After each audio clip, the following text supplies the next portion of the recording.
Bonjour à tous, bonjour les Dreamers, comment allez-vous? Je vois que ça se lance. J'espère que la connexion aujourd'hui va être bien meilleure que les autres jours. Donc bienvenue sur ce live, bienvenue les Dreamers, bienvenue sur ce 46e live sur 365. Je suis Sophie Robert, entreprise Business Mon Amour et mon seul et unique but à travers mes programmes, mes lives, mes partages, tout ce que je vous transmets, c'est d'alléger votre vie entrepreneuriale, c'est de reprendre le contrôle. On s'installe pour être libre dans notre entreprise et au fur et à mesure des mois, des années qui passent, eh bien, on est de moins en moins libre. Pour l'avoir vécu, pour ne pas avoir compris pourquoi et à quel point, eh bien, je me suis lancée dans une quête entrepreneuriale après 20 ans d'entrepreneuriat et pour comprendre tout ça. Et donc ici, mon but est de vous partager.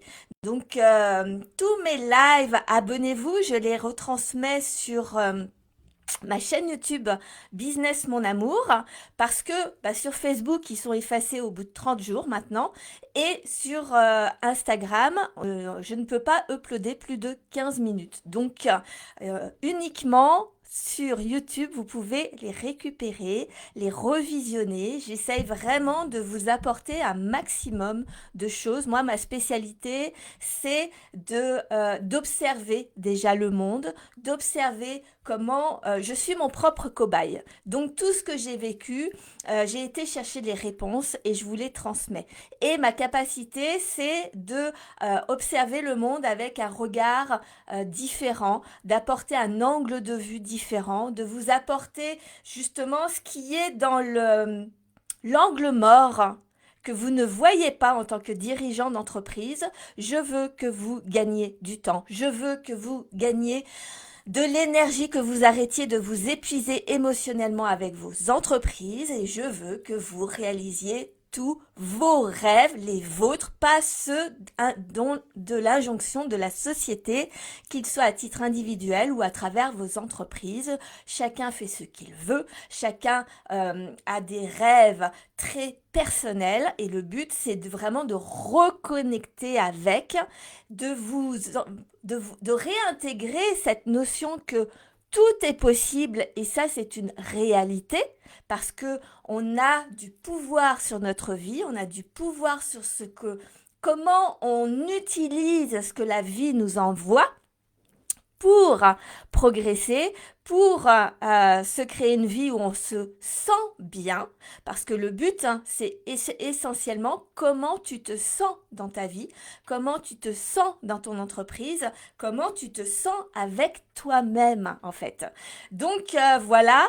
Aujourd'hui, je vous fais un live un petit peu plus fourni parce que hier, j'avais pas de connexion. Hier, ça a été et après, en même temps, ce qui est assez fou, c'est que je me dis, la vie est toujours parfaite. Et ça, c'est mon discours et je le vois, je l'observe.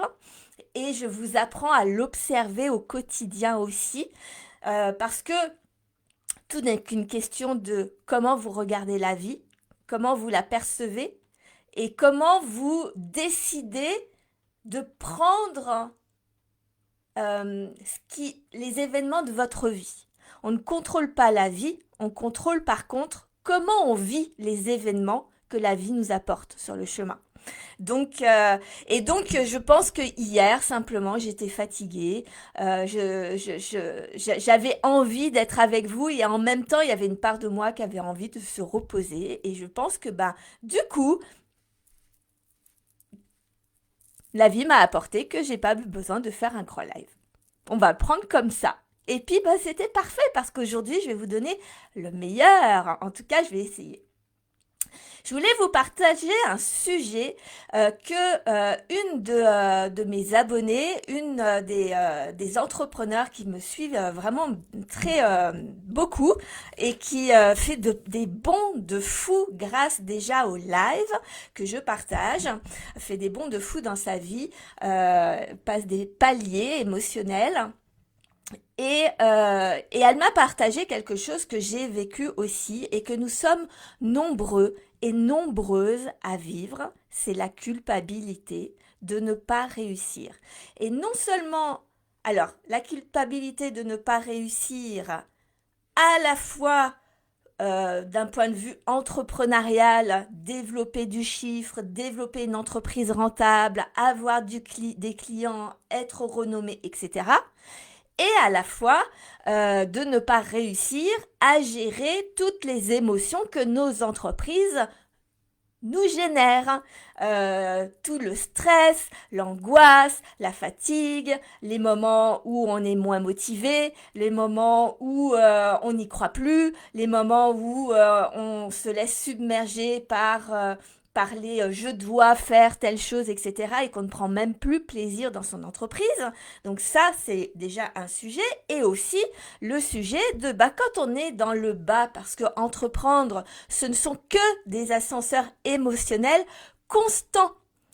Constants, c'est-à-dire que à l'échelle d'une journée, tu as déjà des ascenseurs émotionnels. Tu peux être sur un pic de joie, de ça avance, je vois qu'il y a des choses qui avancent, etc. C'est extraordinaire. Et pouf, on a une mauvaise nouvelle, un client qui est pas content, une pensée qui nous a fait hyper stresser, une facture qui est tombée, et hop, on redescend. Et en fait, ça se passe à l'échelle d'une journée, ça se passe à l'échelle d'une semaine, d'un mois, d'une année, etc. On a toujours ces ascenseurs émotionnels. Et donc, comment on fait pour vivre les émotions quand on est en bas et que pour le conjoint aussi? Comment on fait pour ne pas être à son top, hein, et de se rendre compte que finalement le conjoint, la conjointe, doit prendre le relais et que parfois ils sont dans la même situation que nous, que vous soyez dans la même entreprise ou pas. Enfin, je veux dire que vous travaillez avec votre conjoint ou pas. Ce sont des sujets hyper importants que j'ai moi-même vécu quand on a fermé notre entreprise il y a presque 8 ans maintenant, il me semble, le temps passe très vite, et que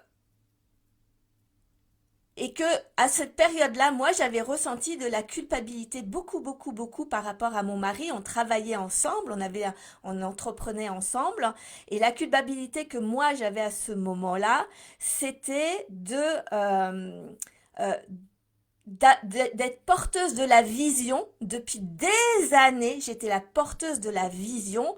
Lui, il était celui qui fabrique, qui est dans la matière, on va dire, le productif, le producteur, et moi, je dirigeais l'entreprise en fonction de ses idées. J'apportais la vision, j'apportais, justement, moi, je suis celle qui fait rêver en fait, hein, qui apporte ma vision du monde où tout est possible, etc. Et en fait, j'ai eu à cette période-là la culpabilité d'avoir eu la sensation de lui avoir fait croire quelque chose qui n'est jamais arrivé. Et d'avoir un petit peu été celle qui l'avait, je ne sais pas quel terme dire, mais trompée d'une certaine manière, parce que je l'avais emmenée quelque part. Et en fait, on n'a pas abouti à l'endroit où je voulais aller, où on voulait aller, où on rêvait d'aller. Et la fermeture brutale de notre entreprise a fait que tous ses espoirs, tous ses rêves se sont anéantis et il a perdu pendant plusieurs années la capacité à rêver. Donc ça, c'est une forme de culpabilité parce qu'en tant que dirigeant, on a la responsabilité aussi de les gens qu'on embarque avec nous. Euh, et parfois, c'est pesant. Donc, j'ai ressenti ensuite de la culpabilité, donc je vais être très transparente avec vous, hein, parce que c'est le but. Peut-être que ce que moi j'ai vécu en tant que culpabilité, vous ne l'avez évidemment pas vécu, parce qu'on n'a pas les mêmes vies. Mais par contre, le sentiment de culpabilité, je sais ce que c'est, et, et je l'ai étudié ces dernières années, parce que depuis 8 ans, j'ai beaucoup vécu la culpabilité sous plein de formes différentes. Donc, et moi, mon travail, c'est de vous apporter le plus de... Je suis entrepreneuse depuis 24 ans, 3 entreprises, 2 dans le monde physique, une sur le monde d'Internet. Donc, j'ai vécu beaucoup, beaucoup de choses. Et ma capacité, c'est de prendre du recul sur tout ça pour pouvoir aller chercher des réponses dans les moments qui ont été les plus difficiles pour moi, pour pouvoir vous les apporter parce que ce que j'ai vécu, c'est ce que vivent la majorité des entrepreneurs et que à travers mes histoires, vous pouvez retrouver vos propres histoires et à travers mes réponses, vous pouvez retrouver vos propres réponses. Mon but est vraiment que vous gagniez du temps. Moi, j'ai passé 7 ans vraiment de quête entrepreneuriale. Je veux vous faire économiser ça parce que c'était une quête, donc autant dire que c'est initiatique, c'est douloureux et on est un peu en train de chercher sans savoir où trouver les réponses. Moi, je veux condenser ça pour que vous gagniez du temps et que votre vie entrepreneuriale soit allégée. Ici, on est les Dreamers. Ici, on est le mouvement des leaders du changement. On crée le changement, on est des entrepreneurs qui créons le changement dans notre vie déjà. Et ensuite, par l'intermédiaire de créer le changement de qui on est en tant que dirigeant d'entreprise, on grandit émotionnellement, on prend des responsabilités, on fait grandir des entreprises. Donc du coup, on apprend énormément. Et du coup, on transforme qui on est et par l'intermédiaire de qui on est, on transforme nos entreprises, on transforme nos métiers pour donner le meilleur à nos clients et par voie de conséquence, on donne le meilleur au monde et aussi on donne le meilleur de ce que représente un dirigeant d'entreprise, c'est-à-dire réaliser ses rêves, prendre quelque chose qui n'est pas palpable et de le concrétiser dans la matière quel que soit ce que vous concrétisez, que ce soit à travers l'entreprise de manière financière ou que ce soit l'être humain que vous devenez en chemin ou les expériences de vie que vous arrivez à, à, à, à transformer au fur et à mesure pour le meilleur pour vous. Et ça transforme, ça crée du changement pour les gens qui vous entourent, vos enfants, vos conjoints, etc. Et vous recréez l'espoir. Donc ça, voilà, c'est un petit peu tout le contexte.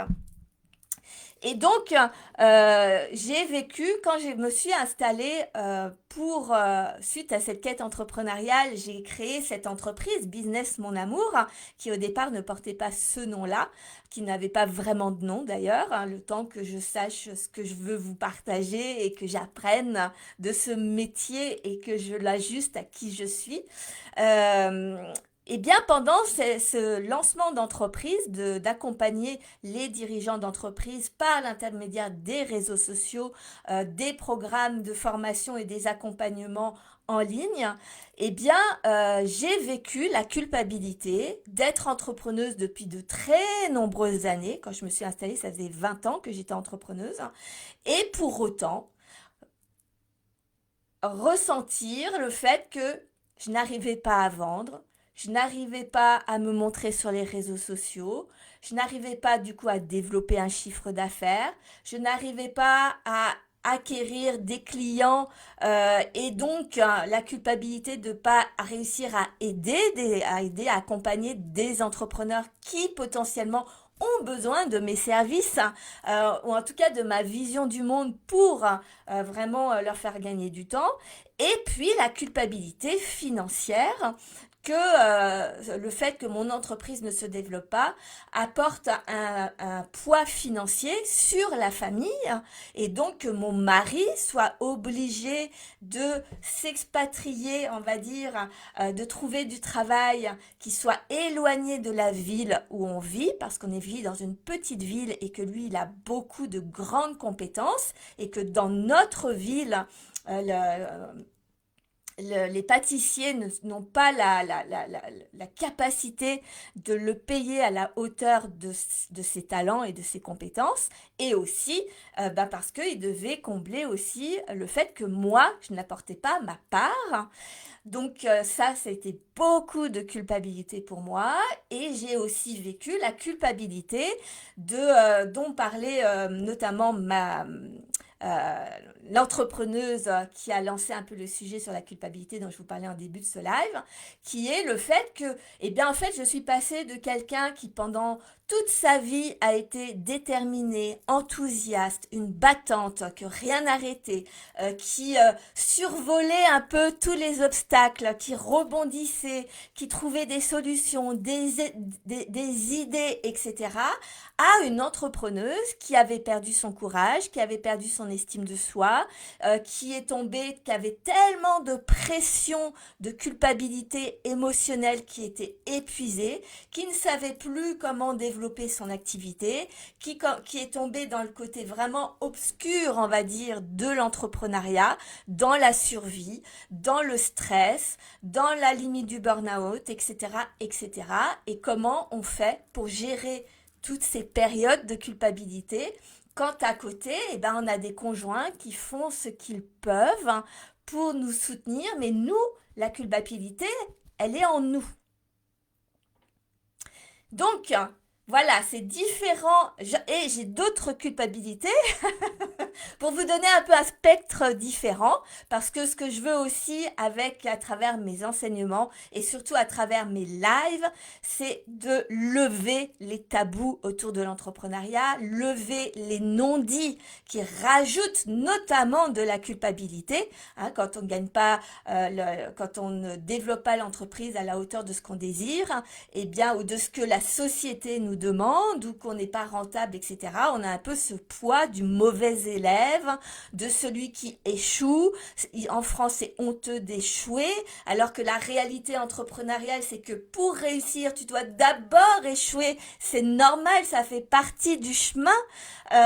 Et donc, lever tous ces tabous. Donc, c'est pour ça que j'essaye d'être vraiment le plus transparente possible à la hauteur de ce que je suis encore capable de vous partager, parce qu'on a toujours encore des hontes ou des choses qu'on n'ose pas, mais voilà, j'essaye de vous partager tout ce que je peux.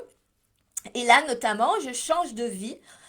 Justement, je vais rejoindre mon mari qui a trouvé du travail au Sable d'Olonne.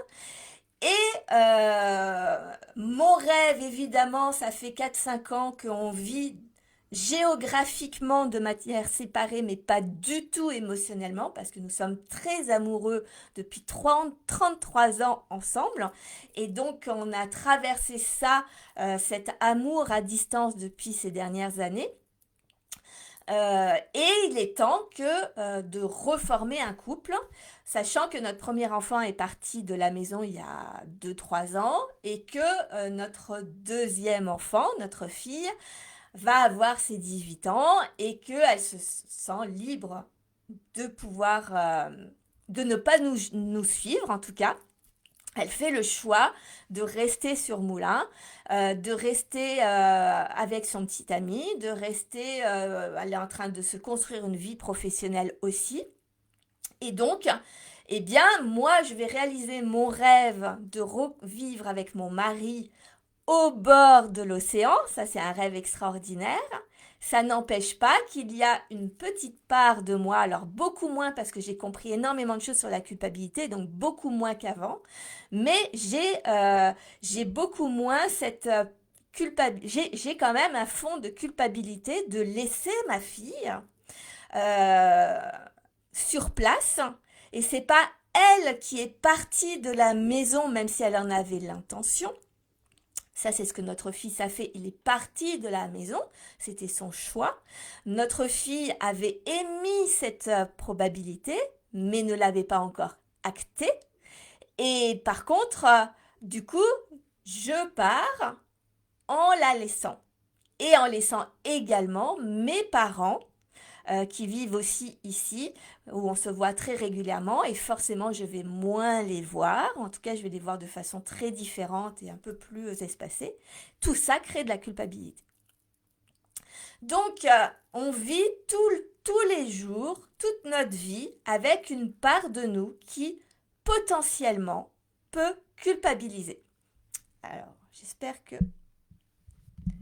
le soleil va... Alors des fois je suis trop dans la lumière, voilà, je rayonne et puis je suis parfois dans l'ombre, on verra bien.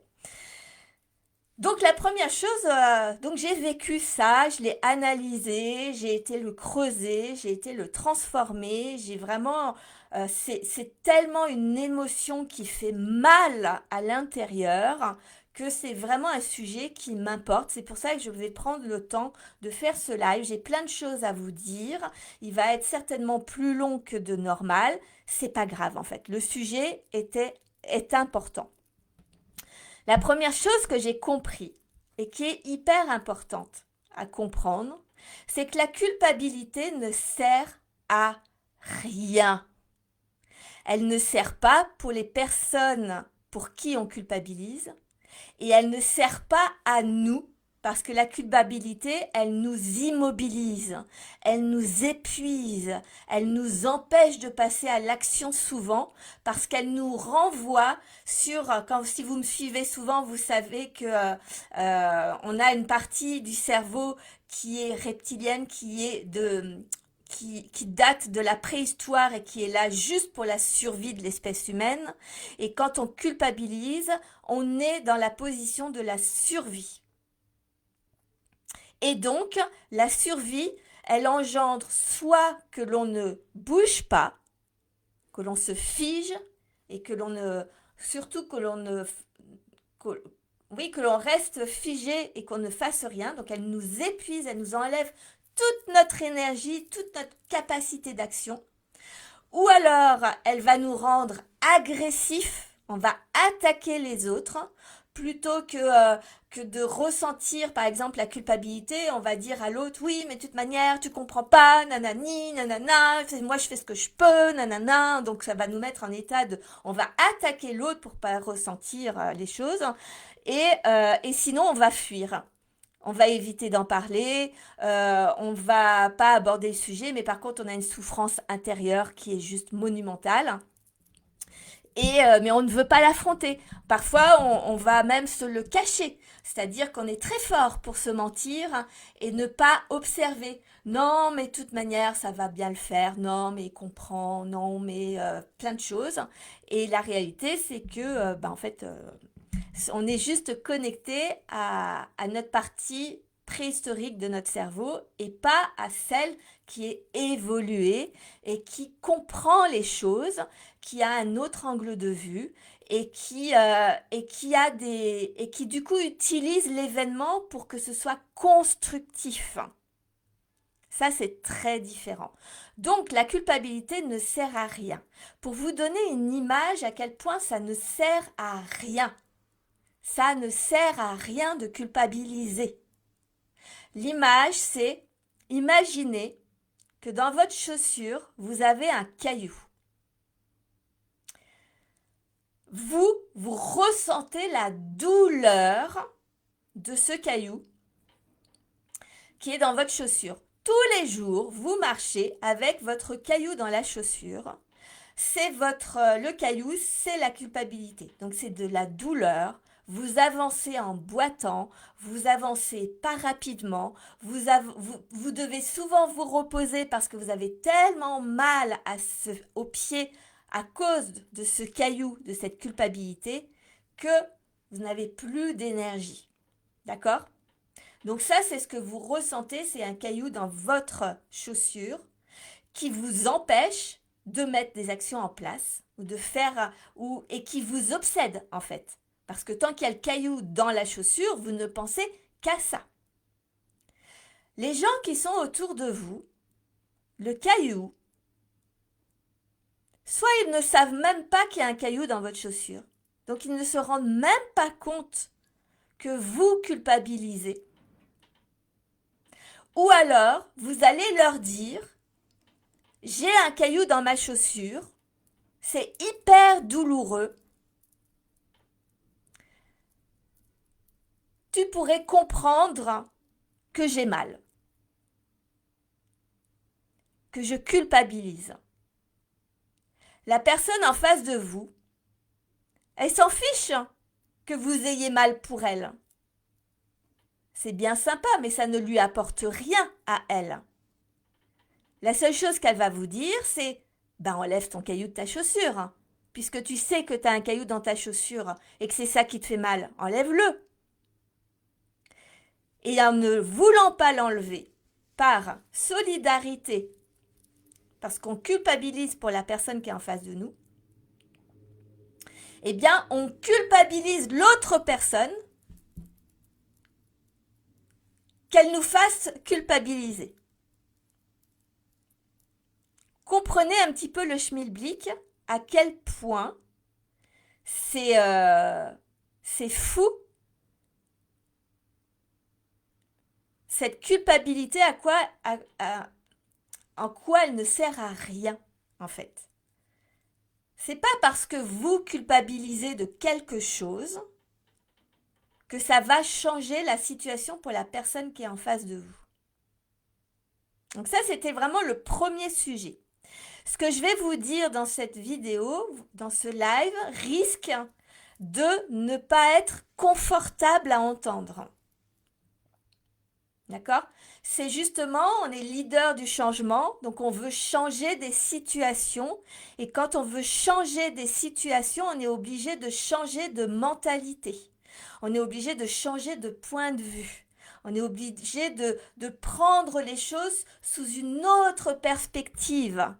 Et cette autre perspective ne plaît pas à notre ego, donc notre cerveau préhistorique,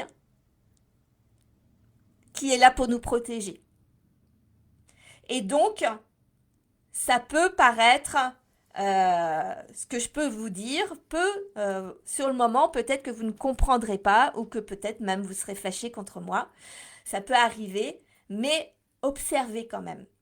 Essayez ensuite, une fois que l'émotion est passée, d'y revenir et factuellement, de vous poser les bonnes questions. D'essayer de passer au-dessus de cet ego protecteur qui est le sujet de mon prochain programme qui s'appellera Bodyguard et qui justement, on va parler de cet ego protecteur, comment en dépasser, etc. Comment le dompter, comment le hacker, etc. Mais en attendant, eh bien, sachez-le que c'est pas parce qu'on pense quelque chose que c'est la vérité. Il y a d'autres vérités, d'autres points de vue. Donc, la première chose à comprendre, c'est que la culpabilité ne sert à rien. Et n'hésitez pas à me mettre dans les commentaires ce que vous en pensez, si vous êtes d'accord, pas d'accord, si ça vous change la perspective ou pas. Et puis, si vous regardez en replay, le fameux hashtag replay, que je sache que cette vidéo vous a servi et que vous l'avez vue. Moi, ça me nourrit, ça me donne du baume au cœur de savoir que ce que je vous partage est utile. Si c'est pas utile, si je fais juste pour faire, pour dire que Sophie elle est sur les réseaux sociaux et qu'elle dit qu'elle se la pète à se dire moi je sais telle ou telle chose, j'en ai rien à faire en fait. Moi, la seule chose qui m'intéresse, c'est que ce que je vous apporte vous aide, vous. Et moi, ce qui me nourrit, c'est de savoir que ça vous apporte. La deuxième chose que je voulais vous partager, c'est au-delà du fait que du coup ça ne sert à rien, c'est que le fait que vous gardiez cette culpabilité dans votre chaussure, c'est presque une forme d'égoïsme, dans le sens où je vous entends dire, bah non, c'est pas égoïste de culpabiliser pour les autres, au contraire, je pense aux autres. Pas tout à fait. Quand on garde une culpabilité en soi, c'est pour se rassurer. Parce qu'on a peur que notre comportement fasse en sorte que la personne pour qui on culpabilise ne nous aime plus.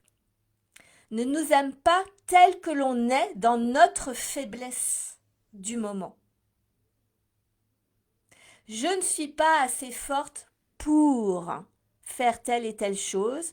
Il m'a connue forte et je lui renvoie une image comme si je l'avais trompée un peu sur la marchandise. Je ne réussis pas à vendre mes produits, mes services, à développer mon entreprise, à générer de l'argent, du chiffre d'affaires, à la rendre rentable à avoir le contrôle sur mon entreprise. Tout ça, je culpabilise parce que égoïstement, j'ai peur que l'on dise de moi que je suis un mauvais entrepreneur et donc que je n'ai pas de valeur, que je ne mérite pas d'être aimé, que je suis mauvais, le mauvais élève de la classe. Donc, observez votre culpabilité, en quoi elle est là parce qu'elle dérange le fait que vous avez honte de quelque chose que d'autres vont pouvoir voir de vous et qu'ils vont penser quelque chose que vous ne voulez pas qu'ils pensent de vous. Donc il y a cet angle de vue à prendre en compte parce que quand vous culpabilisez, vous mettez un poids encore plus important sur vos conjoints, sur vos clients, sur les gens qui vous entourent. Vous leur faites porter le poids de votre culpabilité. Donc, au lieu de les soulager et de les laisser nous soutenir, nous accompagner à enlever le caillou, eh bien, on leur rajoute du poids sur les épaules. Donc, au final, on les épuise alors que, dans le fond, c'est de la bonne volonté. On a vraiment envie de... quand on culpabilise, c'est parce qu'on pense à l'autre. On est d'accord avec ça. Le point de départ, l'intention au départ, c'est parce qu'on pense à l'autre. Mais la réalité inconsciente, c'est une très grosse forme d'égoïsme parce qu'on a juste peur qu'il ne nous aime plus. Dans le fond du fond du fond du fond. Parce qu'on va lui laisser prendre des responsabilités que d'habitude il ne prend pas. Quand on parle du conjoint. Parce que d'habitude, on est peut-être une équipe et qu'on se partage les tâches et que là, on n'est plus capable de prendre en charge notre partie. Et du coup, on est obligé d'accepter l'idée que l'autre personne va faire l'équilibre, va faire la contrebalance. Là, ce qu'il faut comprendre, c'est que dans ces cas-là, c'est... parce que donc, ça va être la contrebalance à la fois émotionnelle, à la fois des tâches quotidiennes, à la fois de l'aspect financier, à la fois de plein de choses en fait. Vous regardez aussi chez vous quelles sont les contrebalances que du coup vous n'assurez plus et que c'est la personne à côté qui va devoir le faire. Ce que vous, à ce niveau-là, c'est d'observer ça et de comprendre que déjà, vous avez le droit d'être faible à certains moments. On a le droit, même quand on est des battants, même quand on est déterminé, même quand on a toujours été dans le « on y va, on fonce », etc., qu'on a toujours été optimiste, qu'on ne s'est jamais laissé abattre, et bien parfois, la vie fait en sorte que de te rappeler que tu as le droit de pas toujours paraître le ou la plus forte. Nous sommes des êtres humains, émotionnels. Et on ne peut pas être en constante maîtrise de tout ce qui se passe. Et quand on n'arrive plus à maîtriser, quand on est vraiment dans cette période de down, c'est des moments hyper riches pour créer plein de choses dans sa vie. Déjà, revenir à soi, se prioriser, Arrêter de donner aux autres. Accepter d'être soutenu par la vie, par les autres. C'est aussi le moment de pouvoir observer quel est le nouveau palier, quelles sont les limites que je dois mettre, que je n'ai pas mis jusqu'ici, et qui justement la vie me renvoie. Il faut que tu apprennes à ça. Il faut que tu apprennes à avoir plus confiance en toi. Il faut que tu apprennes à t'aimer toi déjà pour pouvoir aider les autres. Il faut que tu apprennes à faire attention à ta propre énergie pour pas pomper celle des autres. Il faut que tu apprennes à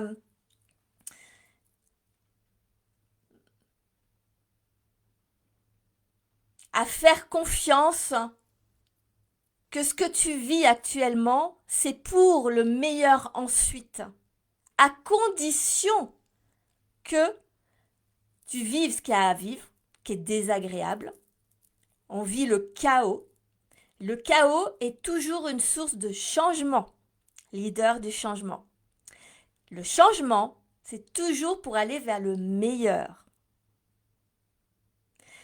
Donc, ça, c'est quelque chose de hyper important à comprendre, que c'est le moment de accepter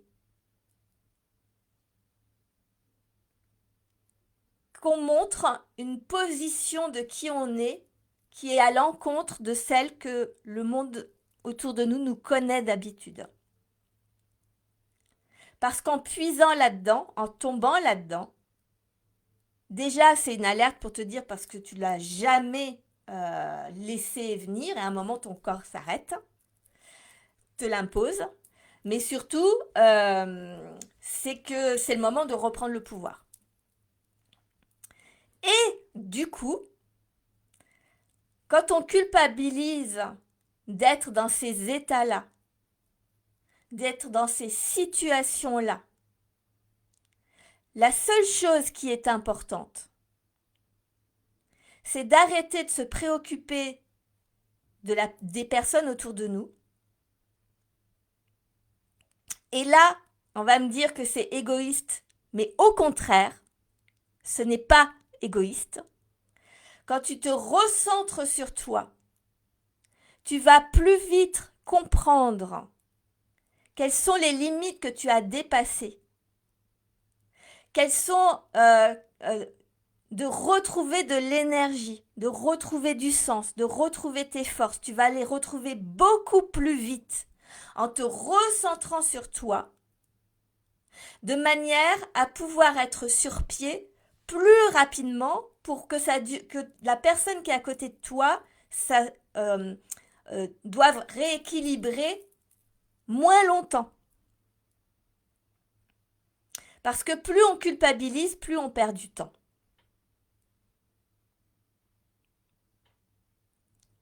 Et la personne qui est à côté, une dernière chose, je regarderai après mes notes, mais je crois que j'ai dit le plus gros de ce que je voulais vous dire, mais l'autre chose qui est très, très, très, très, très, très, très, très importante, c'est que vous n'avez pas le contrôle de ce que peuvent ressentir émotionnellement les gens qui sont autour de vous.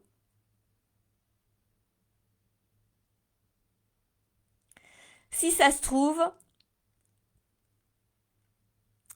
ils peineraient moins de savoir que, en tout cas avec mon mari, c'était ça. Quand j'ai compris ça, que je me suis recentrée sur moi, pour pouvoir émotionnellement guérir plus vite, comprendre plus vite les choses, etc.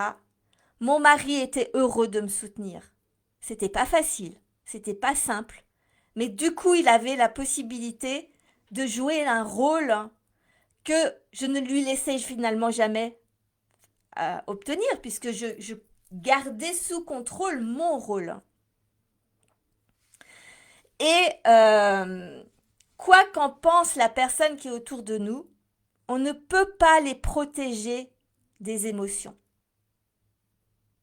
On ne peut pas les empêcher que eux-mêmes vivent la tristesse, vivent l'injustice, vivent le poids des responsabilités, etc. Et eux-mêmes devront faire aussi le travail de leur côté, de reprendre leur pouvoir, de changer leur façon de voir les choses, de faire comme ils peuvent. Et au fur et à mesure, quand chacun reprend son propre pouvoir, tout d'un coup, des solutions arrivent, des idées arrivent. Par exemple, euh, pour donner un exemple par rapport à ma fille, eh bien, j'ai trouvé, déjà, je me suis assurée qu'elle n'avait pas la sensation que je l'abandonne, puisqu'elle, de toute manière, elle avait déjà émis l'idée qu'elle souhaitait vivre avec son petit ami, etc. Donc elle avait déjà une pointe d'indépendance, donc on a été creuser ensemble les peurs qu'elle pouvait avoir, c'était donc la peur d'être toute seule, que moi je sois loin, etc. Donc on a trouvé les solutions, c'est-à-dire que dans la journée, même s'il y a beaucoup de routes, je peux être quand même là dans la journée, puisque mon activité ne nécessite pas, je ne suis pas chez un patron, je n'ai pas une entreprise en dur, donc moi, dans ma situation, je suis disponible du jour au lendemain, s'il y a vraiment un problème. L'appartement, on l'a trouvé pour elle, un petit studio, dans une résidence intergénérationnelle. Donc il y a de la protection.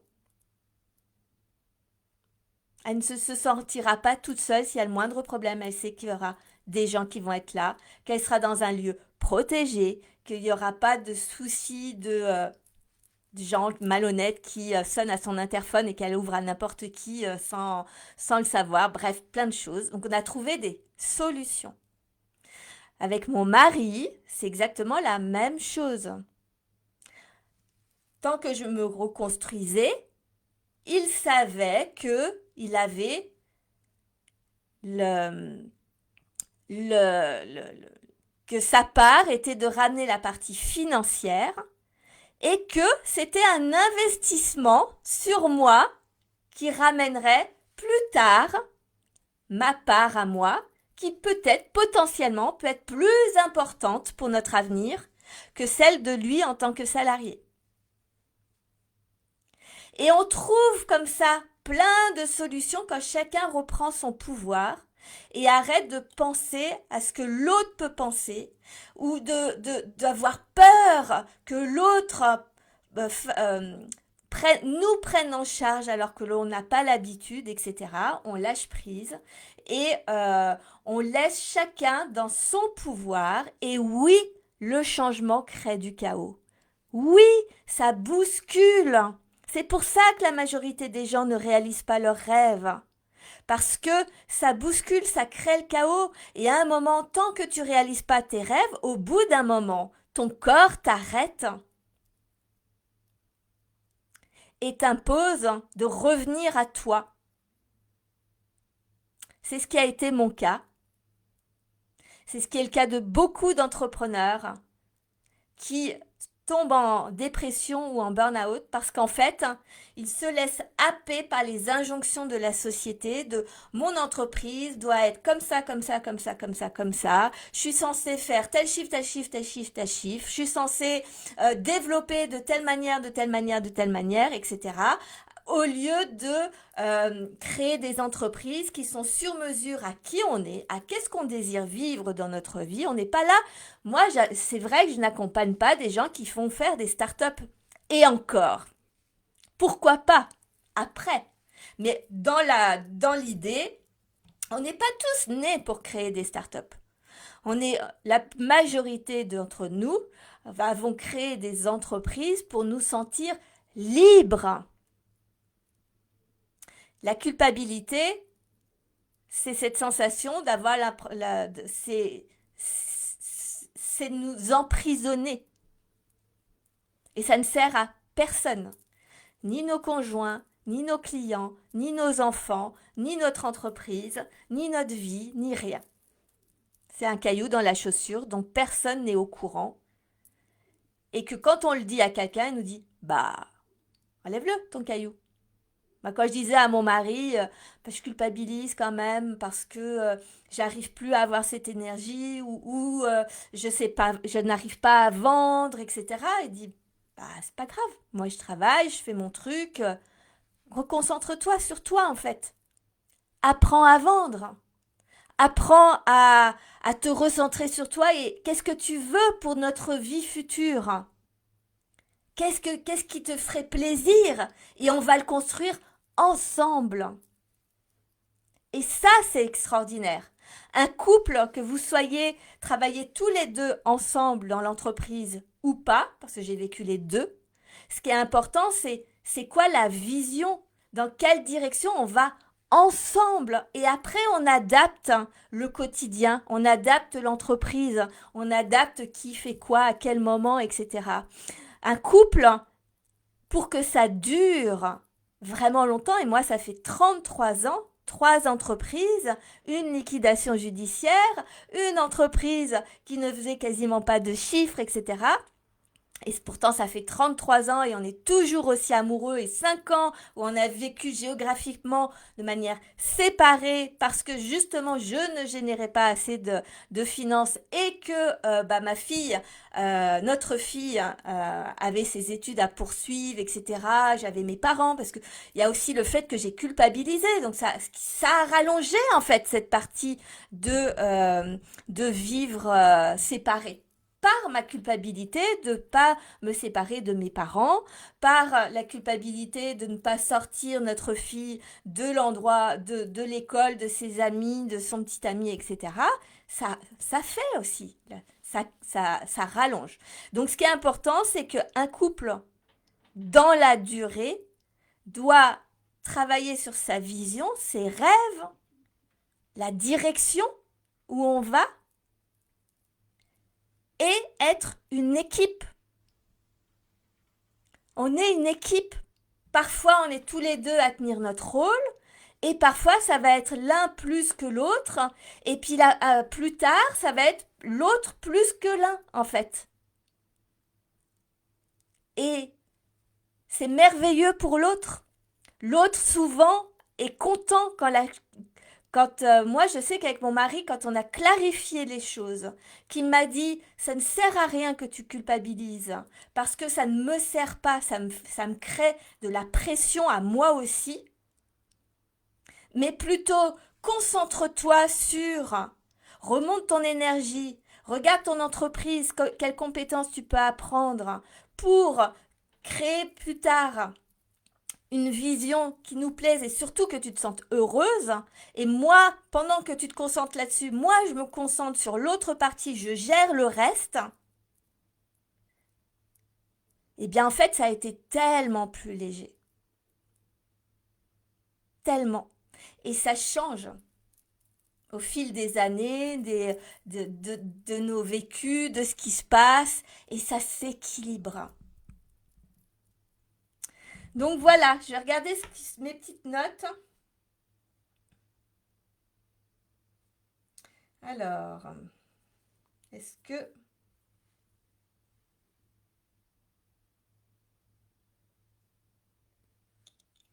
Donc le caillou, je vous en ai parlé. Accepter de se recentrer pour guérir plus vite. Le couple est une équipe. La projection de notre propre honte quand on culpabilise, je vous en ai parlé. Accepter de laisser l'autre nous soutenir et de se faire soutenir. Voilà, lâcher le contrôle, la peur de ne plus être aimé pour ce qu'on est vraiment. Et c'est beau de voir dans un couple que l'autre accepte de nous voir tel qu'on est. C'est être libre, libre d'être. Et souvent, quand on vit des burn-out, des dépressions, la dépression, je le disais, je ne sais plus si c'était hier ou avant-hier, j'ai lu ça dans un livre, la dépression, c'est l'inverse de l'expression. C'est que souvent, on n'est pas nous-mêmes. Donc souvent, c'est des périodes extraordinaires pour se révéler et observer à quel point nos conjoints, nos maris, nos enfants, les clients aussi, etc., pour notre entreprise, finalement, nous aiment inconditionnellement, qui que ce soit qu'on est, et au contraire, que quand on se montre parfois moins forts, plus vulnérables, plus vrais, eh ben, ils nous aiment encore plus de leur montrer que on n'est pas le héros, l'héroïne qui est indestructible et auquel on se compare parfois en se disant ben, je serai jamais à la hauteur de ma femme, de mon mari, de ma mère, de mon père, voilà. Voyez ce que je veux dire? C'est une autorisation aussi. Donc ça, c'est bon. On ne peut pas gérer les émotions des autres et nous ne pouvons pas contrôler notre impact émotionnel sur les autres. Ça revient aussi à la peur du regard des autres, hein. La peur de la critique, la peur du jugement. Quoi que vous fassiez, vous allez toujours y mettre tout votre cœur, tout votre amour. Essayez toujours de donner le meilleur. Et il y a toujours des gens qui vous diront que c'est nul, que c'est pas intéressant, que vous faites pas bien les choses, et qui auront leur propre perception. On ne peut pas, on ne peut plus dans ce monde du paraître, dans ce monde de réseaux sociaux, on ne peut plus s'attacher à la comparaison aux autres et on ne peut plus s'attacher au regard des autres. C'est ce qui détruit notre individualité, c'est ce qui détruit, c'est ce qui nous met dans ces états de dépression, de burn-out, parce qu'on se désaligne de qui on est. Mais notre corps, il nous le rappelle. On ne peut pas lutter en fait. Notre corps, notre âme nous le rappelle. Donc notre devoir, c'est vraiment de donner vraiment qui on est, quoi qu'en pensent les autres. Et la dernière chose, c'est que chacun a un chemin à faire. Chacun a son chemin. On ne peut pas contrôler le chemin, pour ce qui me concerne, de notre fille, le chemin de mon mari, qui lui-même a vécu l'éloignement, a vécu ce qu'on a vécu ces dernières années avec son prisme à lui. Le fait de partir là et que alors que mes parents commencent à être âgés, etc., et que normalement c'est plutôt ils auraient peut-être plus besoin de moi bientôt, ben, c'est leur vision, ils auront leur vision, on profitera autrement. De toute manière, on ne peut pas, et j'éduque mes enfants comme ça depuis toujours, les enfants ne sont pas faits pour vous. On ne crée pas des enfants pour nous. On les crée pour qu'ils puissent vivre leur propre vie, vivre leurs propres rêves, leur donner les clés qu'on a apprises, nous, en tant que parents, selon notre époque, selon les connaissances qui étaient à notre portée, selon la mentalité du moment, selon ce qu'on a vécu aussi à titre individuel. Et c'est la même chose pour toutes les personnes autour de nous. C'est la même chose pour toi en tant que dirigeant d'entreprise. Quand je t'accompagne, je ne suis pas là pour te guider, te guider si d'une certaine manière, mais je ne suis pas là pour faire les choses à ta place ou autre. Je suis là justement pour que tu t'émancipes de la société, que tu t'émancipes du carcan entrepreneurial, de la mentalité entrepreneuriale ou des réseaux pour que tu puisses, ou émotionnel, pour que tu puisses justement déployer ton plus grand potentiel. Et ben, je fais la même chose depuis toujours avec mes enfants et c'est la même chose avec nos conjoints, nos amis, des gens qui nous entourent, notre famille, nos proches. Chacun a son chemin de vie, chacun a ses épreuves, chacun a son prisme de la vie et on ne peut pas contrôler ça. Et quand on culpabilise, c'est qu'on essaie de contrôler quelque chose qui est incontrôlable et donc ça crée tellement de souffrance. Inutile. Voilà, la boucle est bouclée. La culpabilité ne sert à rien. Voilà un petit peu, donc j'espère que ça vous a plu ce live, j'ai mis beaucoup de cœur, j'ai beaucoup apprécié le faire, c'était un sujet qui évidemment est à partager, à parler, à mettre au jour, la culpabilité dans l'entrepreneuriat. Je suis ici pour partager pour mettre un peu plus de vérité dans la mentalité entrepreneuriale. Elle est biaisée à plein de niveaux et cette mentalité entrepreneuriale et sociétale nous empêche de créer justement de réaliser nos rêves, de déployer nos potentiels, de créer des vies et des entreprises de dingue. Donc c'est mon rôle, voilà. C'est en tout cas c'est ce que j'aime faire. Et puis, bah, si vous voulez, vous le savez, si vous voulez renforcer justement cette fameuse vision, qu'est-ce que vous voulez faire?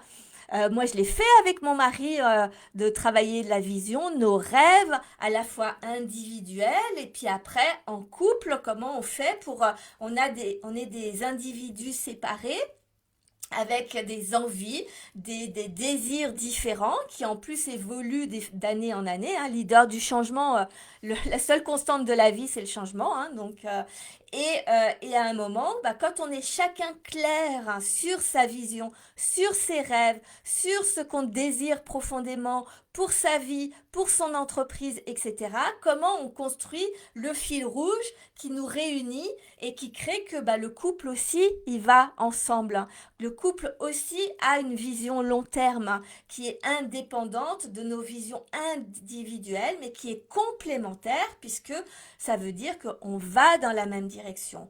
Et c'est dans ces moments-là, c'est grâce à ça qu'on peut se permettre de se soutenir dans les moments difficiles parce qu'on voit la vie sur le long terme. On voit nos entreprises sur le long terme. Et du coup, on sait que bah, pendant quelques mois, quelques années peut-être, l'autre va devoir mettre un coup de boost le temps que nous, on fasse notre propre chemin et qu'après, ça va peut-être s'inverser parce que le but de la vie, c'est d'aller toujours vers le meilleur, au mieux qu'on peut et surtout de ressentir la liberté, de ressentir à quel point on se sent bien dans notre vie, tout en vivant l'inconfort, le chaos de tous les changements. Et généralement, quand il y en a un des deux qui tombe en dépression ou en burn-out, c'est qu'il y a du changement à faire.